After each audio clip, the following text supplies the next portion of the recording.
तीखा सास को मीठा रिश्ता। हेलो दोस्तों, आप सबको नए साल की हार्दिक शुभकामनाएं। Happy new year. आप देख रहे हैं तीखो सास को मीठा रिश्ता। अगर आपको मेरी ये कहानी अच्छा लगे तो सब्सक्राइब करके पास के बेल आइकन को दबाने के लिए ना भूले प्लीज, क्योंकि आपके एक लाइक और कमेंट से हमें बहुत मोटिवेशन मिलता है। धन्यवाद।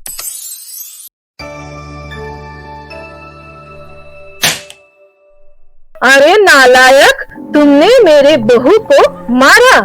तुम्हारा हिम्मत कैसे हुई? मैं तुम्हारी टांग ही तोड़ दूंगी। वो आंटी पंकज का कोई। चुप, बिल्कुल चुप। यहाँ तुम लोग सब ड्रिंक करने आए हो। तुम लोगों को दिख नहीं रहा यहाँ पूजा हो रहा है और तुम लोगों को फिर भी ड्रिंक करना है? कैसे संस्कार दिए हैं तुम लोगों को माता पिता ने? और यहाँ किसने मेरे बहू को जाहिल बोला था? जरा इधर तो आओ, मेरे पास कस के 2 थप्पड़ लगाऊंगी अगर मेरी बहू को दोबारा किसी ने भी एक शब्द भी कहा।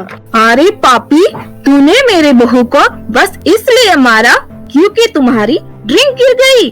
पंकज, तुम्हें पता भी है मेरी बहू सुबह की 4 बजे से काम कर रही है और वो भी सुबह से बिना कुछ खाए पिए। सब लोगों की ताना सुन के वो हंसते हुए सब काम कर रही है और तुम्हारे दोस्तों को मेरी बहू अच्छी नहीं लगी। जूतों से मारूंगी तुम्हारे दोस्तों को जो कोई फिर से मेरे बहू को ऐसा बोला। अपने बेटे को ये सब कह के अब सुजाता अपने बहू के रूम में चली गई और उसे हाथ पकड़ के सबके सामने ले आई। यहाँ किसने कहा था मेरे अपने बहू को निकाल के दूसरी बहू ले आना? जरा मेरे सामने तो आओ। सुजाता का ये बात सुन के कोई भी सामने नहीं आया। तुम लोग जानते भी क्या हो मेरे बहू के बारे में? ये मेरी माँ भी है और बेटी भी है। माँ इसलिए गलत काम करने पर मुझे डांटती है और बेटी इसलिए कभी कभी मेरे दिल की भावनाएं भी बिना बोले समझ जाती है। मेरे 1000 ताने सुन के भी एक शब्द भी नहीं बोलती।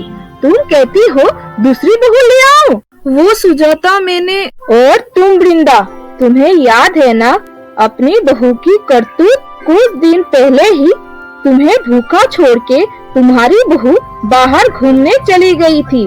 तब मेरी ही बहू ने तुम्हें खाना बना के दिया और पैर भी दबाया था और तुम इसे जाहिल बोलती हो।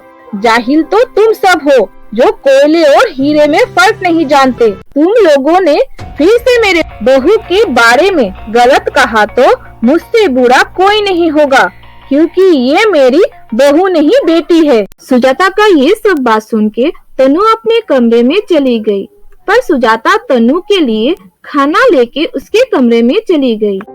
माँ जी, आप क्यों ले आए? मैं खुद ही ले लेती। डर मत बहू, मैंने इस खाने में जहर नहीं मिलाया जिससे कि तुम मर जाओ।